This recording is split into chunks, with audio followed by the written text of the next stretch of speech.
Sesuatu yang tidak bisa saya lupakan adalah pesan kedua orang tua saya. Kalau soal jabatan, Jar, jangan pernah kamu kejar. Kalau itu takdirmu, laksanakan dengan baik. Jangan pernah korupsi. Bismillahirrahmanirrahim. Di tempat ini, di lapangan ini, saya kelas 1 SD dan bermain sepak bola pertama kali di lapangan terbuka, namanya lapangan STO. Pada waktu itu saya kelas 1 SD, sekolahnya di Sekip. Pada tahun 89 saya berada di lapangan ini, namanya lapangan Pancasila, menjadi mahasiswa Universitas Gadjah Mada, universitas yang saya impikan sejak saya SD ketika main di lapangan ini. Tahun 91 saya menjadi ketua panitia ospek untuk mahasiswa baru. Saat itu saya tahun kedua dan saya menyambut adik-adik mahasiswa baru yang kuliah di sini. Di tahun 92 saya berbicara kepada adik-adik mahasiswa baru, menyampaikan kepada mereka bagaimana menjadi mahasiswa di Gadjah Mada. Saat itu saya ketua senat mahasiswa UGM. 2015-2016 saya kembali ke sini, bertemu dengan di tempat ini lagi. Di tempat ini lagi dengan mahasiswa baru menceritakan tentang bagaimana masa depan. Dan hari ini 19 September 2023, anak yang waktu itu umur 7 tahun main sepak bola di lapangan Pancasila sekarang berada di sini diminta menukar gagasan tentang Indonesia ke depan untuk 275 juta penduduk Indonesia. Anies, ingatlah apa yang dikatakan oleh ibumu ketika dia mengantarkanmu masuk sekolah SD umur 7 tahun. Pada saat itu dipesankan kerja keras, rajin, dan ketika masuk kuliah ibumu pesan, Anies, yang kita miliki cuma nama baik, jaga nama itu baik-baik. Dan hari ini sebelum saya berangkat ke Jogja, ibu saya mendoakan dan ibu saya kembali mengatakan, Anies berada di tempat ini semata-mata karena Anies menjaga nama baik. Jaga nama baik itu baik-baik. Bapak, saya ingin Anda berefleksi, Pak Prabowo, atas segala hal yang sudah Bapak lalui selama ini. Bapak jangan kemana-mana, Bapak. Refleksinya di depan kaca, Pak. Udah cukup. Jadi maksudnya Bapak di sini sambil berkaca, berbicara pada diri sendiri. Refleksi. Gue udah berkaca. Refleksi kan? Refleksi Bapak. Jadi begini ya, adik-adikku. Pak, sambil lihat. Ya gini, saya mau cerita. Pak, banyak yang minta berkaca, iya, Pak. Saya mau cerita, saya sudah berkaca. Oke. Saya ingat, adik-adik, saya mau cerita ya.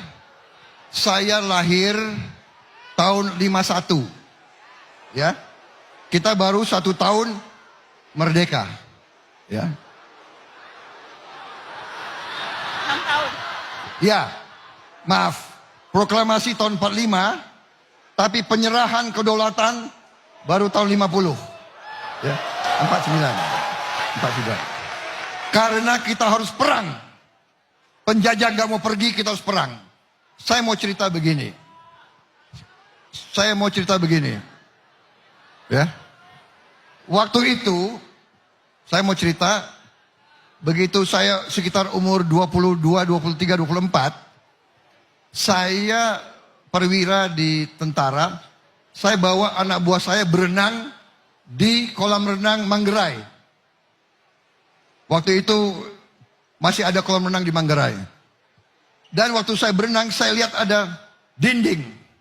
Dinding dari marmer, tapi tertutup oleh lumut. Saya suruh bersihkan lumut. Dan saya baca, di situ ada tulisan, Honden and Inlander Verboden.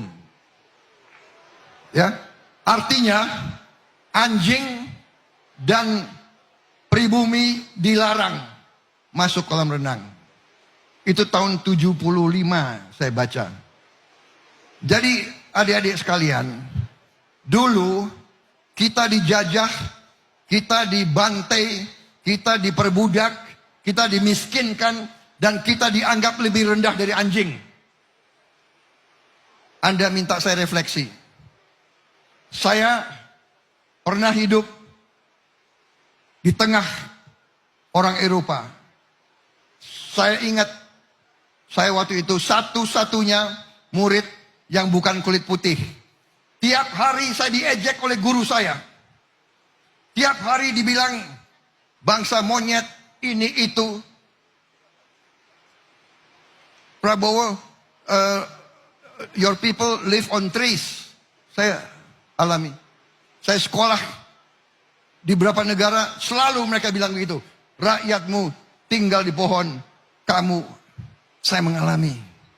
Jadi kalau Anda minta saya refleksi, saya ingin melihat sebelum saya meninggal, Indonesia menjadi negara bermartabat, negara terhormat. Saya ingin lihat tidak ada kemiskinan di Republik Indonesia. Saya ingin lihat anak-anak Indonesia kuat, gembira, senyum, orang tuanya gembira. Itu, Mbak Nana, itu yang mendorong saya.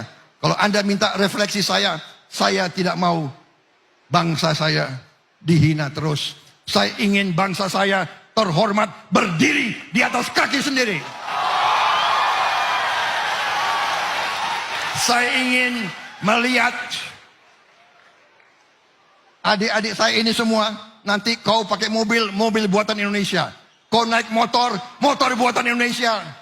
Kau pakai jam buatan Indonesia. Kau pakai sabun buatan Indonesia.